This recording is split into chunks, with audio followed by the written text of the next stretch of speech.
It's a business model that's been around since the 80s and gained traction after the Great Recession. It's called Build-to-Rent, and billions of dollars continue to flow into these communities. Well, here with perspective is Morris Ellison, partner with Womble, Dickinson. Good to have you. Thank you.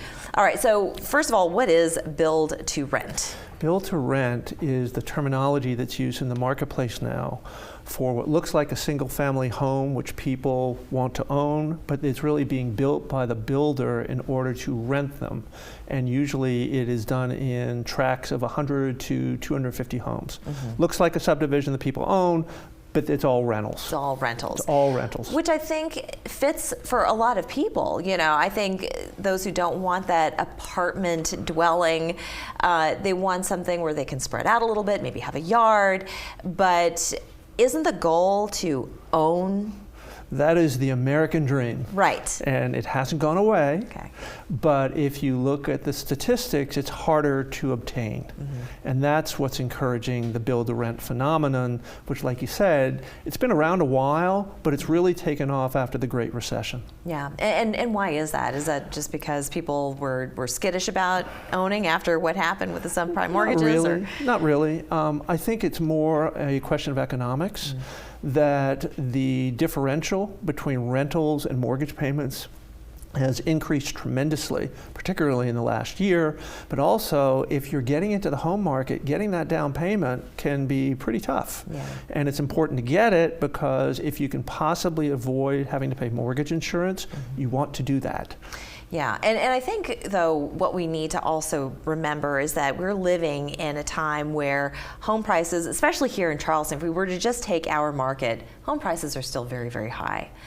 Mortgage now, it's getting more expensive, money is getting more expensive, so those interest rates are going up. So it's really out of reach for a lot of people, say, who are a few years out of college.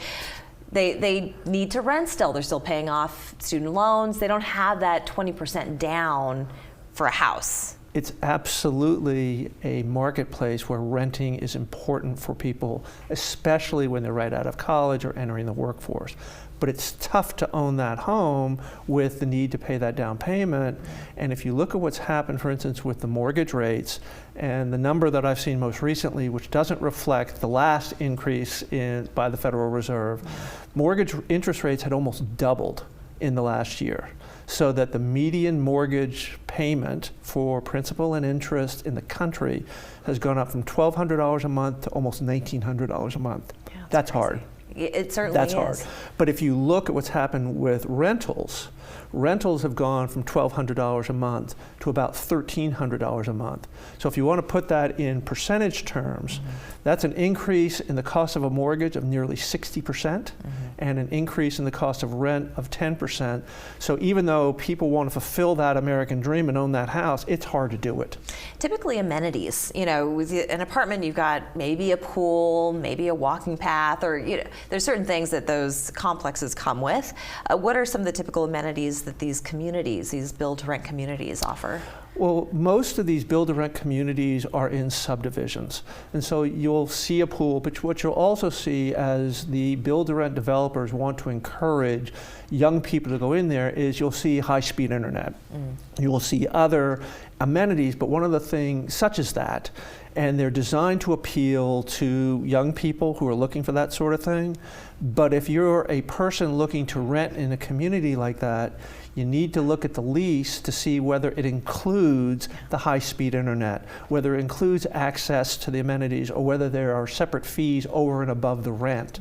And so you just can't look at the rent, you have to look at what it comes with. Okay, and are you seeing people are staying in these communities longer than they would normally if they were to rent an apartment? Yes. They are staying much longer because it feels like a home. And people want to feel like they're in a home with more space. I mean, some of these developments have higher ceilings. They include different amenities in the kitchens. I mean, I'm not one who spends a lot of time in the kitchen, although I spend some, but you want to have these things that you would get in a home, and it's just comfortable to be there, and people aren't necessarily thinking with regard to the long term. Right, but not to get too comfortable, because really still the goal is to own, because you're not building any equity. These are not build to rent to own properties. No. These are great investments for builders builders who can turn these properties around rather than just build and sell? Well, it's not the builders are turning around and selling to the developers. And the developers are in the Charleston area, usually out of the money centers such as New York or Chicago or Atlanta, places like that, even Birmingham. But like you say, you're not building equity. And if you look at the #1 source of retirement savings for Americans today, it's their equity in their house. That's right, yeah. And they're not going to have that if they spend all the time renting. So that's... And you got to think longer term. the caveat. It's a big caveat. Yeah, it certainly is. Big Well, caveat. I want to thank you so much for coming on and talking about Sure. this. Really interesting. We're back after this.